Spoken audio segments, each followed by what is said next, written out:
Yo, what is up guys? I'm here hitting you up with a new video and we got some news today, okay? As you guys know, we were talking about a couple of things the last time which were a little bit fishy. Ooh, Kenai Bulwark Fury Edge, I'll take that. I have like 3 or 5 of them at this point in time, but no time to build them. Yo XD, go buff our DPS shells, they need it. I would like to see a count buff. Yeah. But there are some events that are coming now this first day, which we will all be excited for. And before we jump into that, quick thing, before we do that, not an eigene Sache, but I saw someone in my last video saying something around these lines like, what type of mythic player are you with your suggestions or something like that. I'm sitting at 3,500 points, currently rank 64. I was doing RTA live on stream and grinded 250 points. Yeah, that's for that. Let's talk about what events we are getting. And by the way, quick thing in eigene Sache, guys, appreciate it. I already saw you really loving my RTA masterclass series so far. We almost cracked 200 likes on that video as well. So hey, keep up the support. I will keep the videos coming. And hey, in case you're new, subscribe. I basically upload every single day. So which events are coming? First of all, we have the Dazzle event coming back. So that's good. Dazzle event is coming back. That means every free-to-play player or everyone gets 1 free lattice.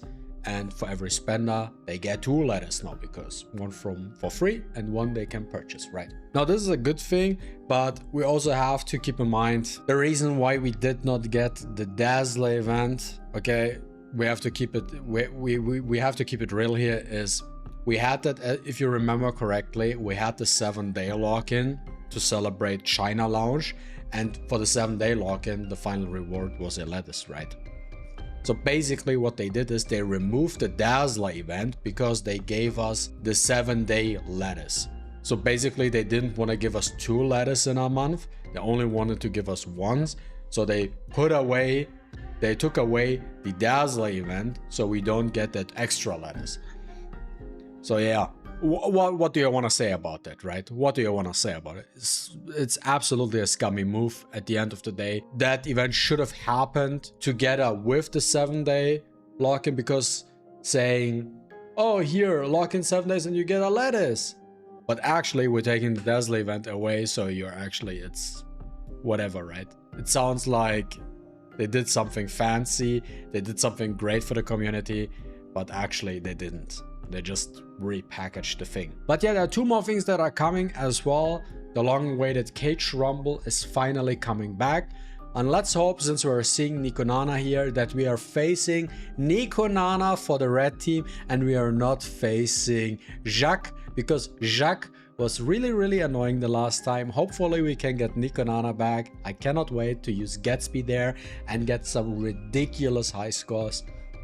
If I can make some funky stuff, I will make a showcase of like some weird high scores I can cook up for the Cage Rumble.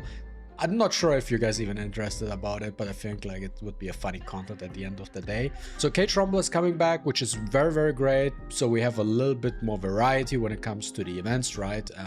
And also the Cage Rumble itself always gives us a full lattice. It gives us 50 lattice fragments. This is really great, right? Another lattice we get for free. Finally, the good events are coming back. This is also something we were looking forward to at the end of the day. And now last but not least, something we all have been waiting for is the Module Forge event. It's also finally coming back. They actually said this event should be a reoccurring thing that happens once every month. But this event actually did not happen once every month so far. And we got it once? I'm pretty sure we got it only once so far, right? We didn't get it twice or 3 times. I think we only got it once so far. But why is this event so good? And I give you now already just my recommendation for the Module Forge event. You can choose whatever you want at the end of the day. I just give you my personal recommendation and also what I will do. Now, as you guys know, so you go into the event, you pick up the Module Forge, and then you can choose. If you look at the gear right now, you know what, let me show just gear from one of my units. But basically, with the module forge event is you can craft one module piece from the right side and one module piece from the left side. These two module pieces you can craft, okay? And then just one piece, right? So just one piece you can craft on each side. You cannot craft Inferno pieces unless they changed it. I don't think so. I doubt it. So you will be able to craft one on the right side, one on the left side. What are good targets to craft?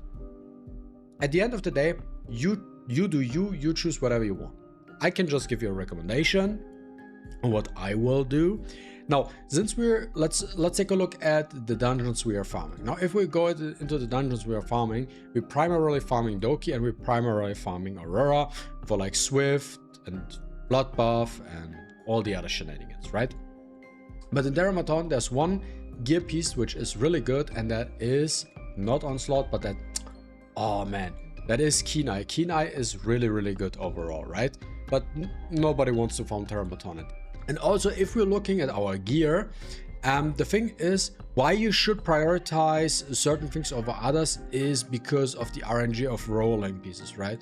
So you want to have a piece with perfect substats.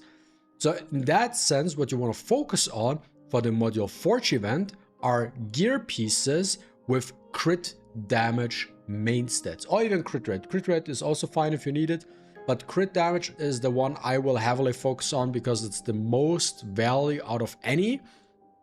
And I show you one piece, one of the pieces you're aiming for, and that is a piece like this here, for example. So this is the piece I crafted the last Module Forge event, a Kenai on the right side, a crit damage main piece with 4 perfect substats: crit rate, attack bonus, speed, flat attack. I wanted for my DPS units, I wanted to have a perfect piece because you always want to have 4 perfect substats, which no matter where it rolls, it's good for you. Other rolls might be better than others, but still you get value out of those rolls. Never settle for less than 4 perfect, because if we look at this piece, for example, which was my module event piece, if I would have settled with less and instead I would have chosen, instead of flat attack, flat HP, then I would have had, for example, here now a piece which has 3 rolls in crit rate and then maybe 2 rolls into flat HP. And that would feel really, really bad. So that's why always aim for 4 perfect. So my recommendation generally for you is, for the right side, go for crit damage, crit rate with 4 perfect substats, okay? I highly recommend going for Kenai. That's what I will do again, because I want to have more Kenai pieces, and crit damage is something you need at bare minimum when you build your units. You're building like 1 crit rate to crit damage, right? Stuff like this. So you always need more crit damage than you need crit rate. So that's why I will go for another crit damage. And then on the left side, you can decide for yourself. I personally, if I look at my stuff, I do want to go for more Kenai pieces on that side. So I probably will go with slot 2 and try to get the right substats for slot 2. Okay, and then I just call it a day from there, right? So this is what I will aim for. Maybe I even look for a helmet piece. I'm not sure yet, but I think I'm gonna look for a slot 2 piece.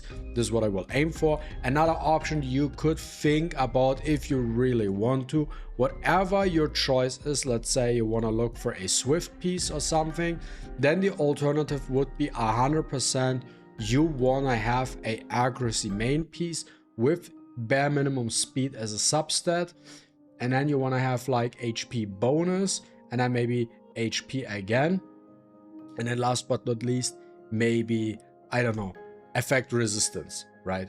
Or defense bonus, something like this. That's what you would aim for, and then you try to roll into speed ideally. I personally just don't like this, because you're crafting a piece, right? You have the chance to actually craft a piece, and by crafting a piece, with a piece like this, for example, you still roll the RNG. Can I get the speed rolls? If it just rolls now 3 times into res and 1 into HP, that piece is useless. You can't really make use of it. So I wanna, especially with the Module Forge event, I wanna get the maximum out of the Module Forge event. So I craft a piece I never get, and that's why I'm going for a Kenai crit damage with the perfect substats, because this I never usually get, will not get, and the farming you need to get something like this takes forever, so it's the perfect chance to get it, and I just get it to plus 15, and no matter how it rolls, it will be a very, very useful piece on whoever I decide to put it in. Okay, and I don't want to make this video longer than it takes, but hey, another step into the right direction. We are getting a really good events this first day, so I will be looking forward to it, getting extra lettuce pieces, and also next week the new LD characters coming around. So it's a perfect time to now stock up your lettuces and prepare for next week for the LD unit to come by. And yeah, guys, as always, if you enjoyed watching this video, don't forget to leave a like and a comment down below. I really appreciate it, and see you with the next one. Deuces.